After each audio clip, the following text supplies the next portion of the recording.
En voilà un monde mystérieux, celui des rêves. Est-ce que tout le monde rêve, Mélanie? Bon, la réponse est oui, que ce soit en bleu, hein, vous venez de l'entendre, en rouge, en vert. Même ceux qui disent et qui jurent, moi je ne rêve jamais, on rêve tous, c'est comme ça. Ça a été étudié, le rêve, hein, ça fait partie finalement du fonctionnement normal de notre cerveau, on va dire chez les personnes en bonne santé. Il y a à peu près 1% de la population des personnes qui ont des lésions cérébrales particulières, chez qui les rêves disparaissent, mais on va dire chez 99% de la population, il y a des rêves. Alors, ce qui change en fait d'un individu à l'autre, c'est la capacité à s'en souvenir, évidemment. Il y a une étude qui a montré qu'environ 1 personne sur 10 est capable de se souvenir de ses rêves tous les matins. Donc, si ce n'est pas votre cas, surtout pas d'inquiétude, c'est tout à fait normal. Bintili, Mélanie, vous êtes comment? Vous vous souvenez de vos rêves? Moi, je m'en souviens quasiment tous les jours. De quoi avez-vous rêvé cette nuit? Vu que j'ai peu dormi, je m'en souviens pas, mais la nuit d'avant, je me faisais cambrioler. C'était pas cool. C'est agréable. Je ne sais pas ce que ça traduit, une certaine inquiétude. Oui, probablement. Je crois qu'on fabrique des rêves uniquement dans certaines phases de sommeil. Exactement. Alors, dites-nous lesquelles. C'est dans la phase qu'on appelle le sommeil paradoxal. C'est dans cette phase-là qu'on rêve le plus. Alors, durant celle-ci, le corps va être totalement immobile, on dort très profondément, et le sapin de Noël, le cerveau s'allume comme un sapin de Noël. C'est ça que je voulais dire. En fait, le corps est off et le cerveau est on. Et dans cette phase-là, c'est là qu'on va arriver le plus. Cette phase, elle va revenir plusieurs fois dans la nuit, mais c'est généralement en fin de nuit, vous savez, au petit matin, qu'on va faire les rêves les plus intenses, les plus forts, les plus vifs. C'est là qu'on va donc s'en souvenir le plus souvent. Si on se réveille à ce moment-là, on s'en rappelle. Et vous vous en rappelez pas, peut-être pour ça. Quand on se réveille très tôt, en général, on manque un peu cette longueur de phase. Alors, puisque nous sommes dans une chronique bien-être, est-ce qu'il y a un lien entre les rêves d'un côté et le bien-être mental de l'autre? Oui, alors, un rêve, en fait, c'est comme un film de cinéma qui se tourne dans votre tête pendant votre sommeil. Vous vous en souvenez ou pas, mais en tout cas, il peut y avoir des images, du son, des émotions. Voilà, ça, vous l'avez tous expérimenté, j'en suis sûre. Parfois, c'est même du grand n'importe quoi dans les rêves. On va arriver à des choses qu'on ne ferait jamais dans la vie, mais quoi qu'il en soit, c'est quasiment toujours utile. Alors, pourquoi? Je vais vous expliquer. En fait, il y a pas mal d'études en neuropsychologie qui ont montré que les rêves ont une utilité.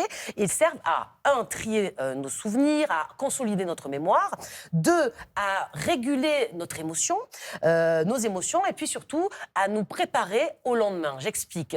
C'est-à-dire qu'on va, en rêvant, on va simuler des scénarios futurs, on va s'entraîner inconsciemment à vivre peut-être des situations sociales ou émotionnelles. Ça me parle, parce que, pour me confier un peu, je rêve souvent... Allez-y, c'est le coaching, c'est le moment. Je rêve souvent que mes proches meurent. Oui, alors bon... Et c'est peut-être lié à une angoisse, voilà, et ça me permet quelque part de me préparer à cette situation. Et dans la journée, ça va.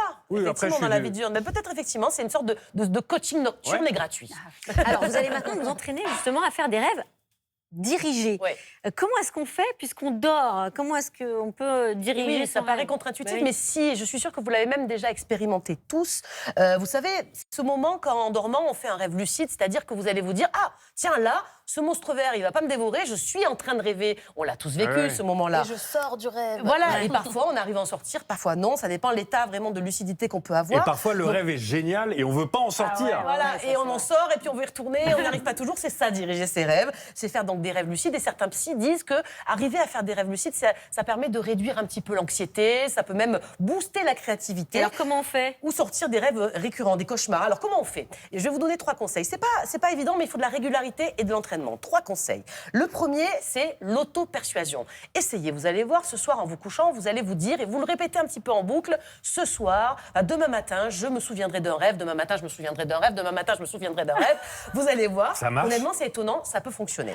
Ok. Deuxième conseil, prenez l'habitude au réveil, avant même d'avoir posé le pied au sol, hein, au réveil dans votre lit, vous notez ce dont vous vous rappelez. Ça peut être un mot, une couleur, un son. Voilà, vous notez tout parce que le moment du réveil, c'est un moment de conscience qui est un peu particulier et qu'on perd après. Oui. Donc vous allez oublier. Au moment du réveil, vous notez. Et 3e conseil, essayez de pratiquer le yoga du rêve. Alors c'est quoi ça? C'est une méditation, une forme de méditation qui est millénaire, qui nous vient du Tibet ou même de l'Inde. Ça peut se faire en 1 ou 2 minutes. C'est une méditation du coucher. Essayez, vous allez voir, vous allez vous recentrer votre attention sur votre corps en train de s'endormir. Alors, c'est pas évident, mais je vous conseille un outil, un livre. C'est le livre du docteur Marine Colombel. Elle est psychiatre et elle a écrit là-dessus et sur l'intérêt du rêve, l'intérêt thérapeutique. Ça s'appelle Prenez les commandes de vos rêves et c'est chez Marabout. Merci Mélanie, on va Avec plaisir. se jeter sur ce livre pour ceux qui veulent se souvenir de leurs rêves.